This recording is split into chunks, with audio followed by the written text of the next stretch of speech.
Welcome back to Spiritual Alchemy. As you can see, we're in the kitchen today.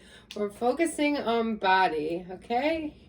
You know, we're here for the mind, the body, and the spirit. So today I want to show you a little bit about eating well, about eating whole foods. It's really important that we understand our body's connection to source. So when we eat foods that are directly from source, we are deeper connected to source. This is a way of becoming more intimate with where we come from. The closer our food is to the earth and where it comes from, the closer we will be because we have eaten that closeness, that connectivity. You know, we got to take care of the body as well as the mind and the spirit. So here we are taking care of our body. Today we're going to make a really fun couple of things, a little fun meal that you can customize to your own likings, to your own taste buds, however you want. This is like the basic of just cooking. This is just eating well. So first off, I've got this is some all-natural, nitrite-free Black Forest bacon. Then we have asparagus. So the asparagus and the baby potatoes, I'm going to do the same exact way. And you can put 1,000 different twists on these. But how I'm going to do them is I'm going to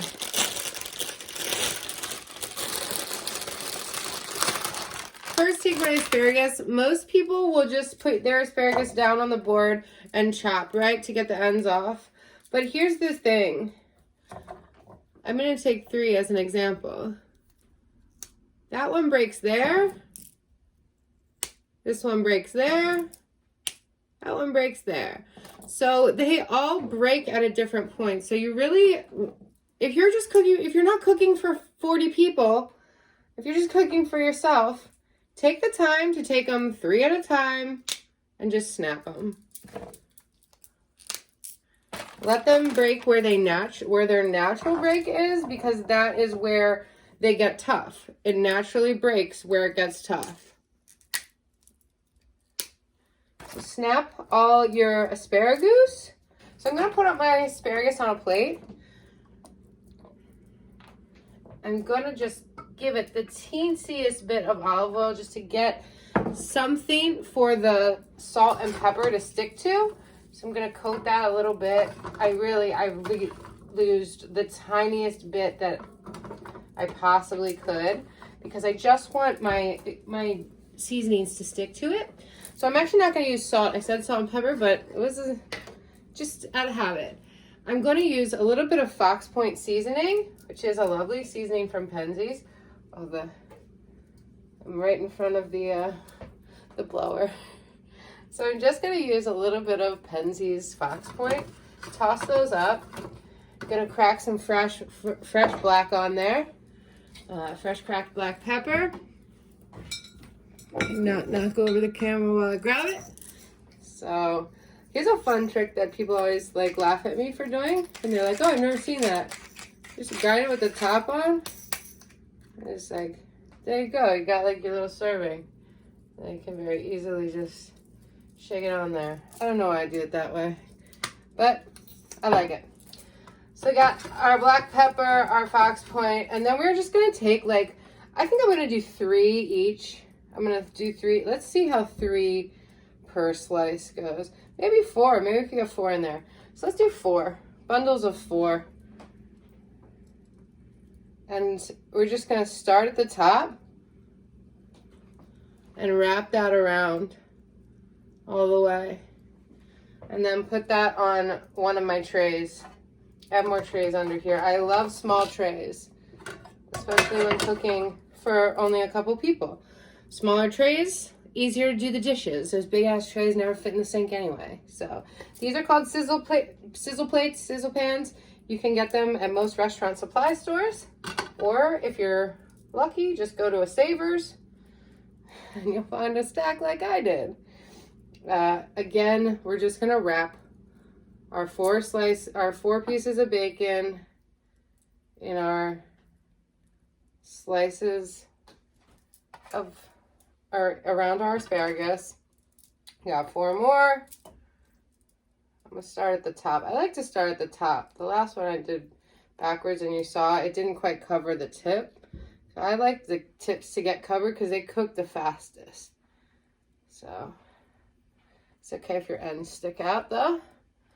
So I got 1, 2, 3, 4. And I got 4 more. And then I'm just gonna cook roast the rest of the asparagus just for funsies. We can eat that on the side. We can eat that for lunch tomorrow in a salad.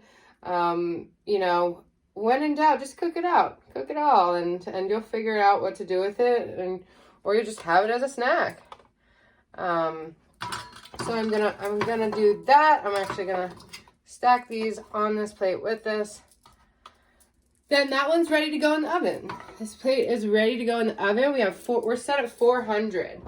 So you always want to just keep an eye on things when they're in the oven, but I'm gonna think that that's gonna need like about 20 minutes in there, 15 to 20 depending on your oven. And at the end we're gonna hit that with I'll show you. We're gonna make a nice butter in the pan, and then we're gonna hit that at the end.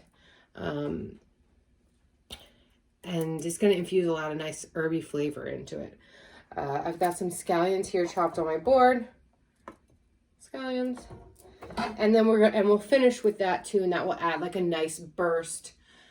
Our other dishes that we're going to make today, I love in wintertime, roast vegetables, roast potatoes, roasted everything. Just throw it in some olive oil and spices and throw me at it. So I'm actually gonna do all of the potatoes because I'm gonna use some tomorrow to make roasted garlic mash. Roasted garlic mash is so simple, and you can use your leftover roasted potatoes to do it. Olive oil, salt, pepper. And you know what? If we can't find the garlic to roast whole cloves, which I can't right now, we're gonna put our olive oil on just like we did the last time, but you can go a little heavier this time. The other time we just wanted to use enough to make it stick because we weren't looking for the flavor from it, because we're gonna have tons of flavor from the fat of the bacon. But here we want to get a good coating. We really want all of the potatoes to be coated. We want a lot of that nice spice to stick to it. So for the potatoes, I'm also going to use Fox Point.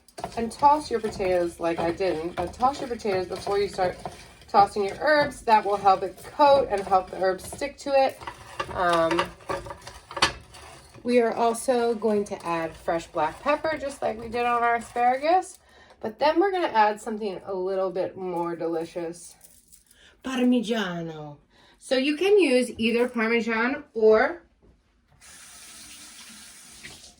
Pecorino Romano. I'm a girl from the South, so I'm partial to a pecorino, which is a sheep's milk cheese, but you're more than welcome to use a Parmesan. I'm going to use the pecorino today, actually, because as soon as I said it, I wanted pecorino instead. Just a slightly sharper flavor. Oh, so good. Smells a little bit more, earthy. A little bit more, similar to a goat cheese, but in between a goat cheese and a cow's cheese, I would say. Oh, there's a good chunk that just fell out. So for this, I'm just going to take my microplane. It's my microplane. And I'm going to just microplane on top.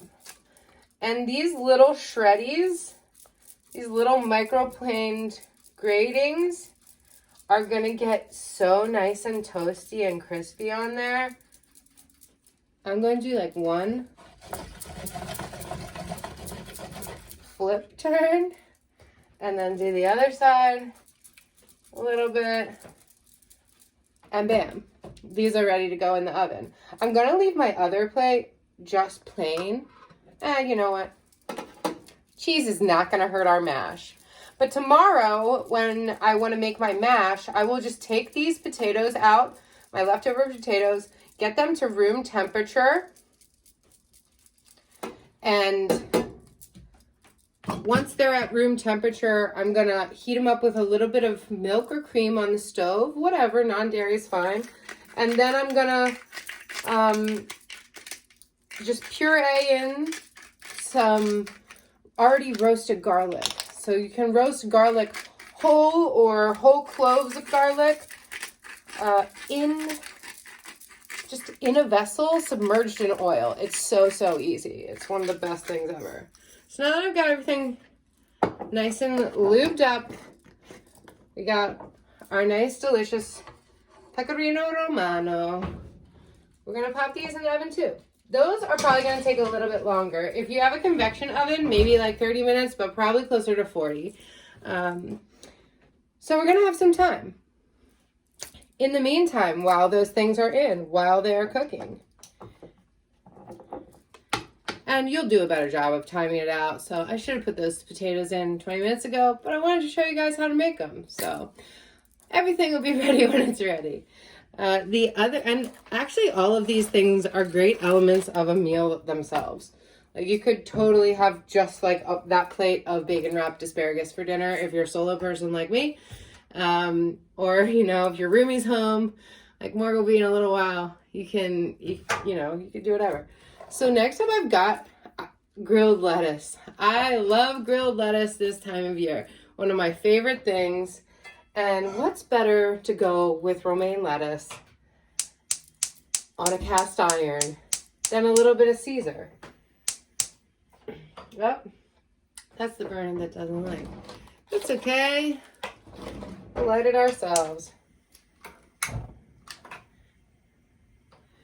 So I'm gonna turn on my cast iron to get it hot.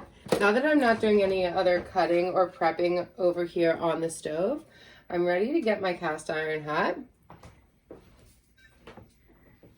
Next up, I've just cut my lettuce in half. That's all you need to do. And you can use whatever you like on this. If you want, you can olive oil, salt, pepper, just like we've been doing everything. Hit it with a little vinegar at the end. Today, I'm feeling Caesar. So I've got some Caesar here, and this is just the Aldi brand classic Caesar. I will link a Caesar dressing recipe of my own, but here I'm just using a classic Aldi brand, and I'm just gonna like gently drizzle a little. And then if you don't have a pastry brush, what are you doing with your life? I have a silicone one, and I'm just brushing that back and forth on the lettuce so it's nice and coated in between the leaves. Not too much. If you don't have enough, you can always get another dab. That's what she said about weed. Oh, that was a big dab. If you got too much, just keep it off. So just spread that around and get them nice crevices. I actually could use it on this one, so I'm gonna take it back off my board. And then you've got this beautiful, lubed up, ready to go romaine. This is grilled lettuces. So with the grilled lettuces, you want to get your cast iron really nice and hot. I also recommend, if you don't have a cast iron, grab one of these. This is great. It goes over top of 2 burners.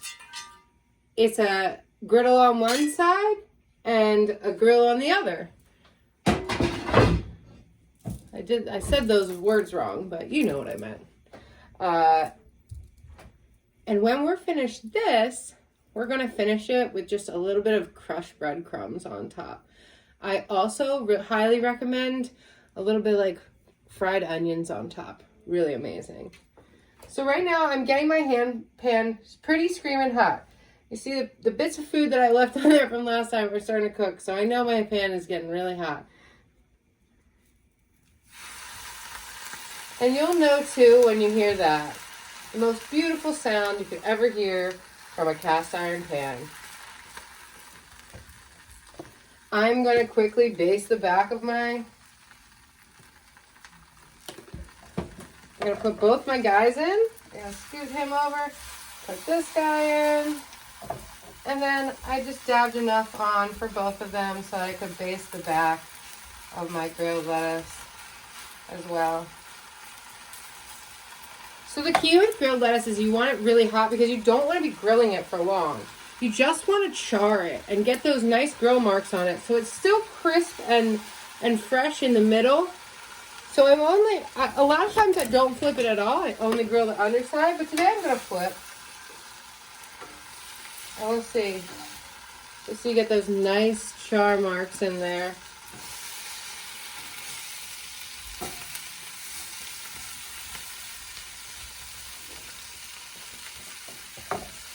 And this is a beautiful way to occupy yourself while you're waiting for your the rest of your stuff to grill, to finish roasting.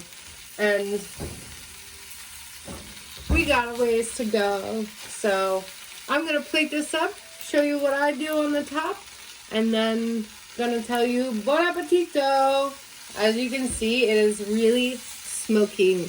And that is a great sign. That's us getting that beautiful caramelization, that beautiful char on our food. That is life. That is flavor. And it's also really, really great for you. Carbon is a necessary part of your diet. So now we have these beautiful grilled lettuces. Let me pick that up a little bit. These beautiful grilled lettuces. And I'm just going to stack them just like this. One on top of another. Turn off my pan. I'm going to top this with some of that beautiful Pecorino Romano that we used. What a gorgeous, that's just melting onto there. Beautiful, beautiful, beautiful. And then the last part, we're gonna use crisps. So sometimes I use crisps, sometimes I use croutons, sometimes I use breadcrumbs that I already have. Today we're gonna use crisps. You can also do this gluten-free really easily by using cheddar crisps or Parmesan crisps. And what I like to do,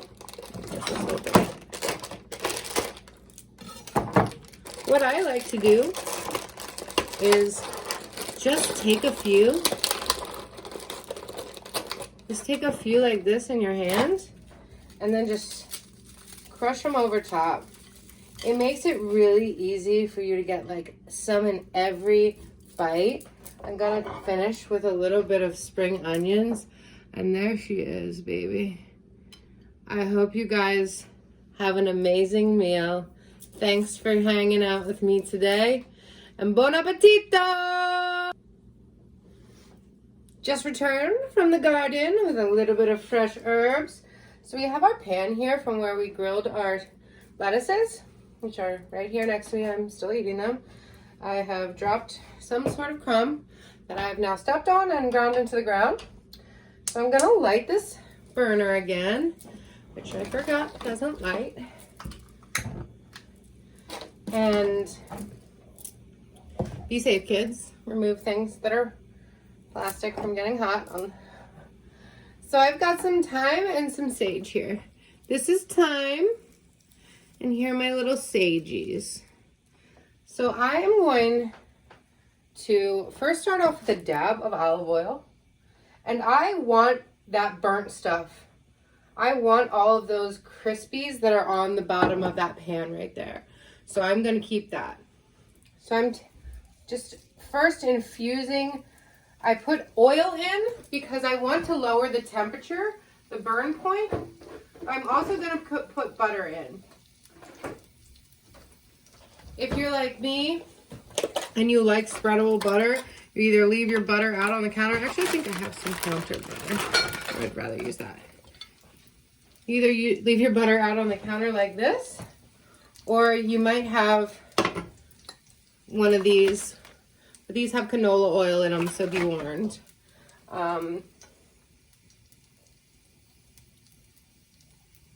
Do we think this butter is good? I think it's good. I'm going to put a big old chunk in it. I'm going to let that, ooh, there's a leaf in there. Look, when you're a Whole Foods chef, sometimes you gotta leave. They were all leaves at one point, right? Okay, so now as my butter is melting into this pan, you're gonna really start to see those leaves of sage and thyme take on a different color, a different look. They start to get translucent. That's how you know that your oils from the herbs are infusing into the fat. So you just want to turn that down. You want to like let it simmer, because we are going to brown this butter. Oh, we don't want it to brown too fast. So just let that simmer a little. And once it hits brown butter perfection, we are going to hit it with a little bit of wine. And that will create almost like a demi-sauce, almost like a pan reduction. So you see now, let me get a rag and hold this pan up. So you see now, remember the cast iron is very hot. My leaves are changing color. Even my foam is starting to change color. That is what's going to tell you that your butter is browning. That white foam will start to turn tan and then brown. That is actually the lactose in the butter caramelizing. So as it melts, it separates and it moves around, either settles to the bottom or rises to the top, and that lactose is then cooked out. So once our leaves look pretty much devoid of color, you can see those turned nice and brown. I'm gonna put them aside. You can eat those, garnish with them if you like. Really nice edible garnish is some crushed crispy leaves. So now you'll start to see everything changing color, everything turning into that beautiful brown. All the foam is going to start turning from white to brown. The pan might start to smoke a little. As long as it's only your pan smoking, that's fine. You don't really want your fat to smoke too much. And then once you get to this point, on the side of your pan that has the least, ooh, that's in there. On the side of your pan that has the least amount of fat, I'm gonna pour that in. Just gonna deglaze. And the first deglaze will always be the kind of roughest like that. So I always put a little tiny bit in first. And then I'm going to just finish with a good healthy bit. And let that reduce to all sec, almost gone, almost dry.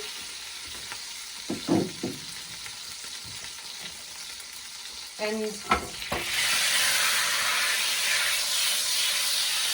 just like that, have a beautiful sauce for on top of our asparagus.